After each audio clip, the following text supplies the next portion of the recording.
Poland, September 1939.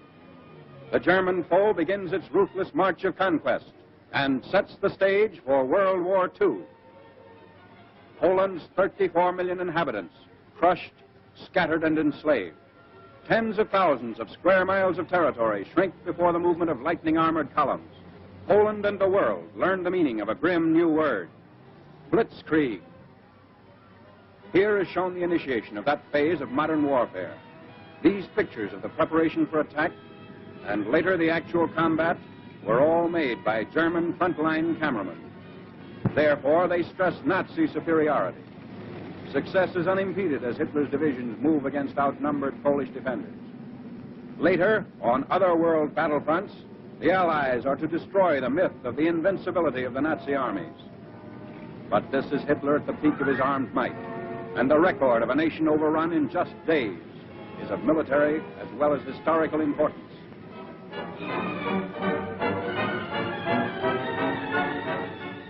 The spark is set off in the free city of Danzig. Nazi secret agents had long plotted the revolt against law and order. Germany called it liberation. The world knew that Danzig represented the ignition of the European powder keg, the excuse for Hitler's hordes to begin their destructive campaign of conquest. Here is the historic last stand of Danzig's loyal defenders. They're entrenched in the city's post office and under repeated fire of Nazi-trained militiamen.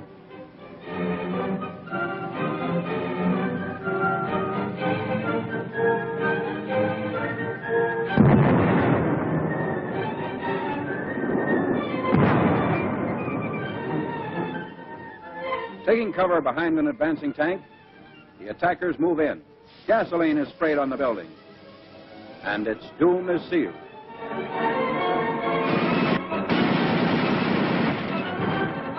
On September 1st, Danzig is incorporated into the Reich, and all Europe is aflame.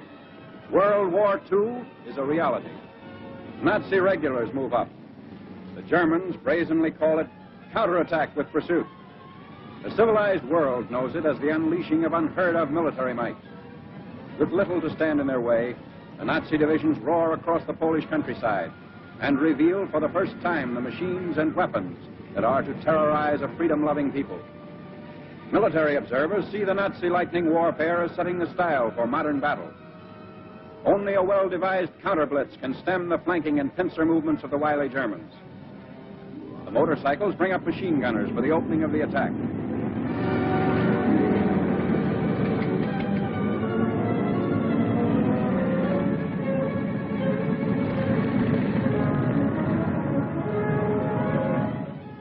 Camouflage is used to best advantage.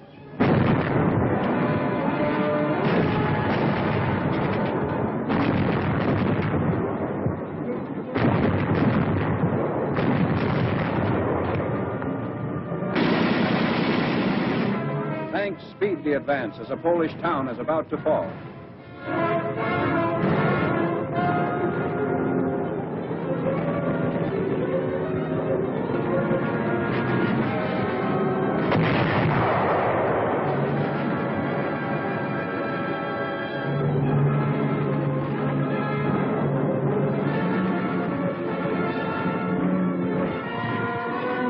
Before the day is out, the Nazis have occupied the town, which is still burning and in complete ruins.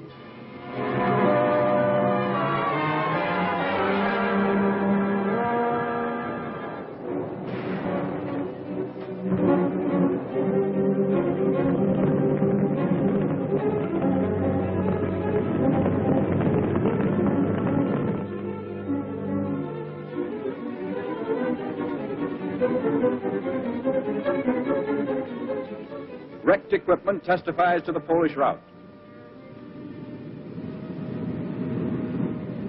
There's no halt in the wrecked town. The military timetable calls for the rushing up of troops for more blitz attacks. The German strategy is to isolate Polish forces as quickly as possible. So the Nazi columns move according to prearranged schedule. 30 to 37 miles per day is the German claim.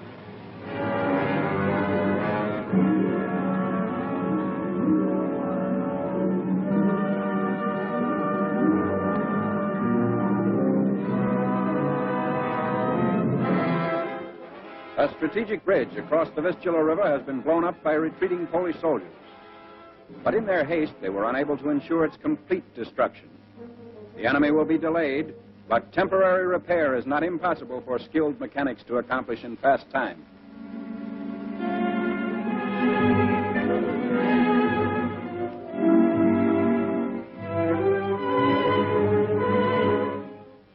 A German sapper detachment sent ahead of the fighting unit goes to work. These men are trained to construct emergency roads as well as bridges.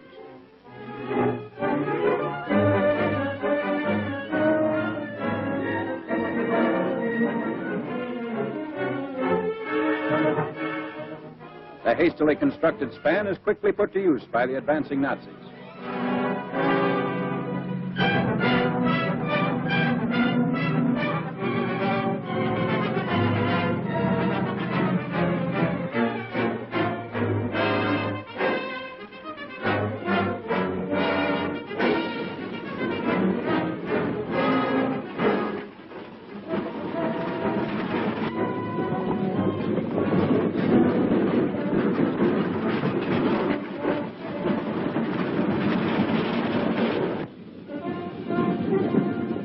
Many units don't even wait for the repairs. When bridges are scarce, shallow waters are forded.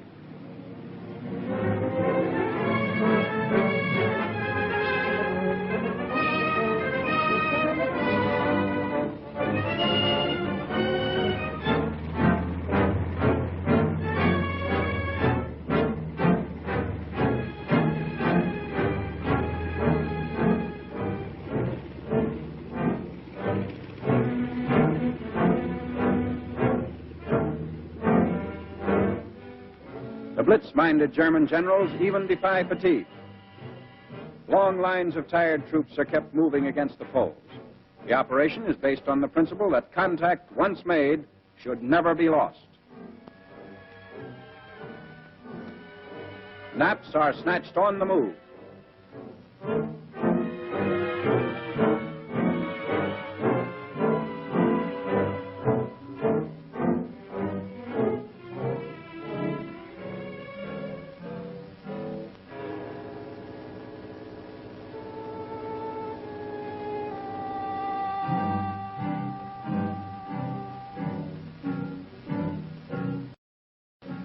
Complete halt comes only during the lull between battle movements.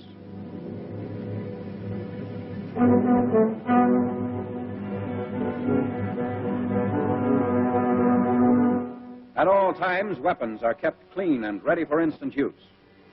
This enemy of ours has mastered every technique necessary to the maintenance of efficient fighting contingents.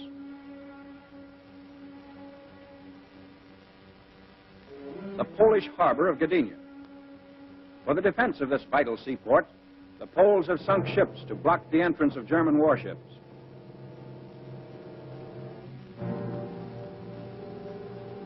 The Nazis direct their fire across the harbor.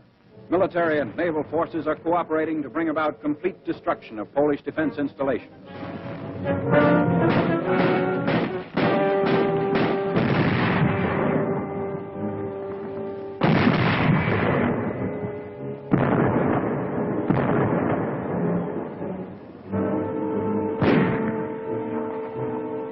After a thorough bombardment, the outnumbered garrison of Gdynia surrenders.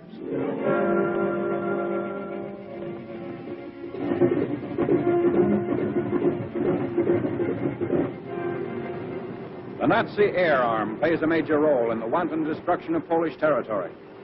The method is now a familiar one. First, reconnaissance planes go aloft to secure valuable photographic data. The aerial pictures will show the movement and position of Polish troops, and also the undefended sectors that will supply easy targets for Nazi bombs.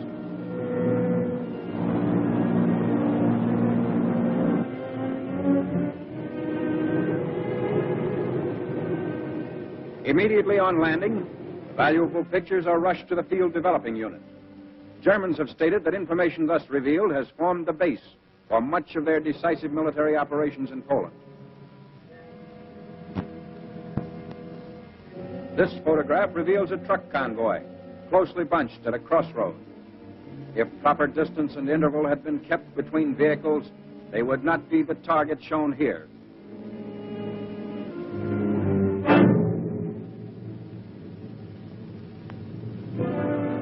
Ground and Air Force raids are worked out with greater unity through the use of the aerial photographs.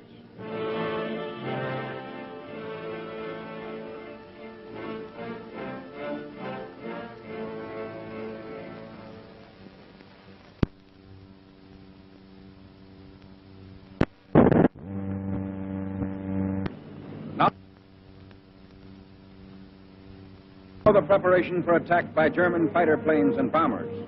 Cases of bombs are continually unpacked, ready to supply the big ships as they land and take off again.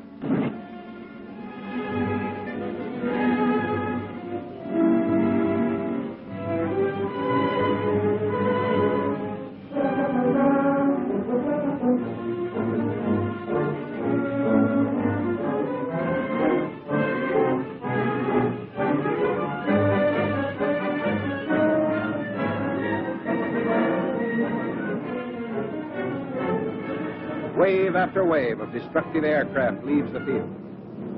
They are assigned to swarm ahead of the land armies and destroy complete fortifications, batteries, marching troops, railway junctions, and important highway links.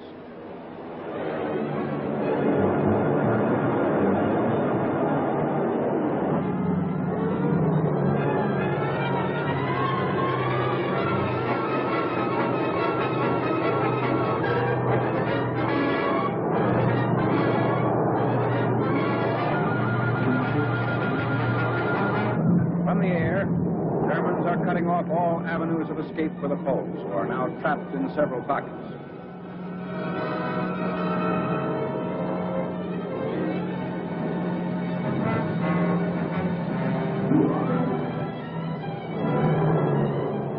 A Stuka dive bomber attacks an important railway junction. He swoops down thousands of feet before releasing his bombs.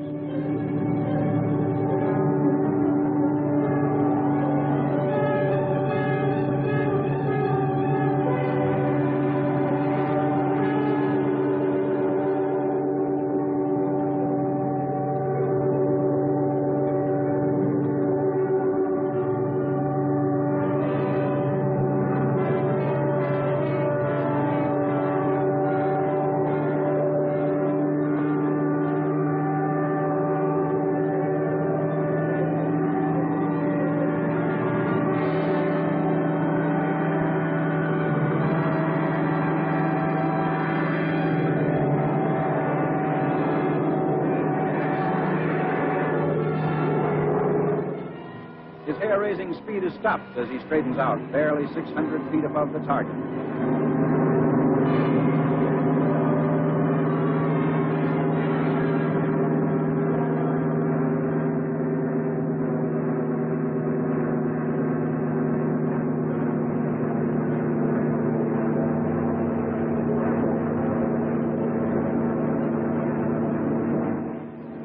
Polish anti-aircraft fire is not sufficient to hold off this winged enemy. An awful panorama of ruin spreads out below. Bridges and communications have been destroyed. The railroad at this point has been rendered useless.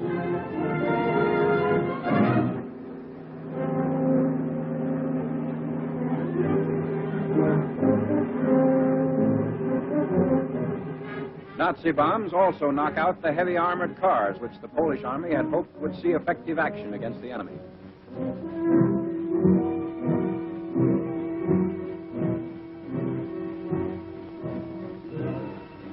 The siege of Warsaw. The big attack begins 31 miles outside the capital.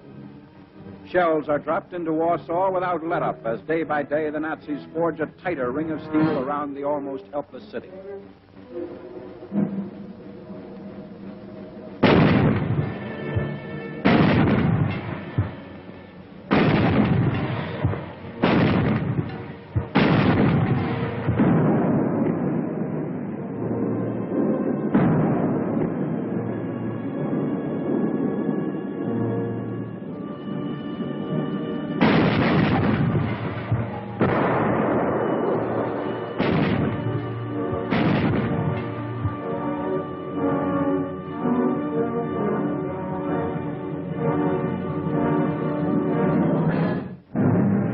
Hundreds of fires in the city send up huge clouds of smoke.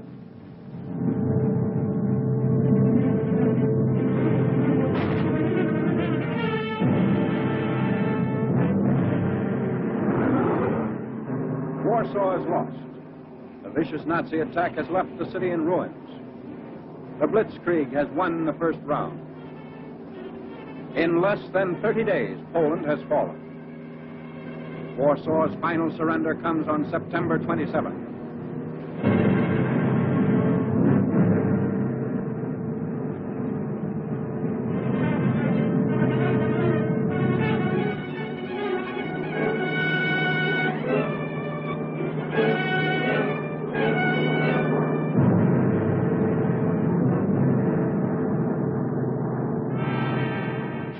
Even as the last shot is fired, the first of the conquerors are already within the city's boundaries.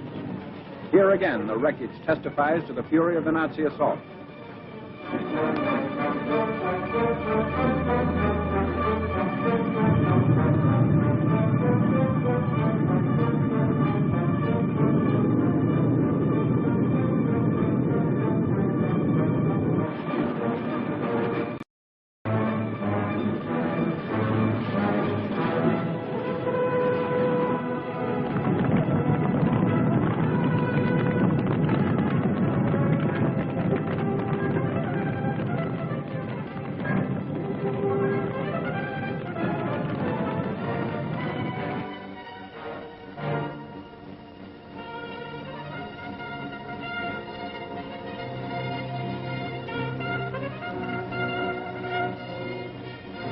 The occupation of Warsaw by the enemy is now complete. The Poles have fought bravely against this foe, but were overwhelmed by the sheer superiority of numbers and fighting equipment. Polish defenders come up to surrender their arms. Germans claim sizable quantities of guns and ammunition taken throughout the country. There was no time for the Poles to destroy their weapons. So quickly did the Nazis move in and dominate each position.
Polish prisoners in long lines.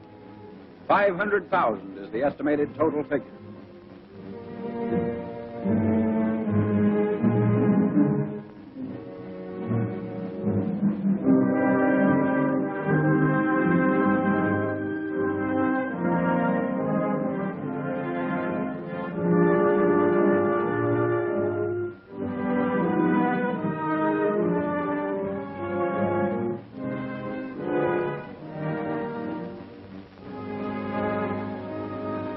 This was the challenge of conquest Hitler hurled at the universe.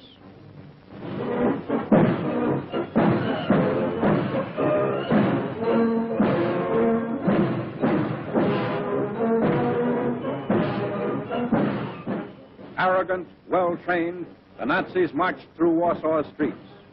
The world was permitted to view this display of military pomp and expected to bow before Germany's might. But the events of years following Poland's setback were to tell another story. The Allies are fighting to prove that these goose-stepping legions are not supermen, that the events of September 1939 shall never happen again.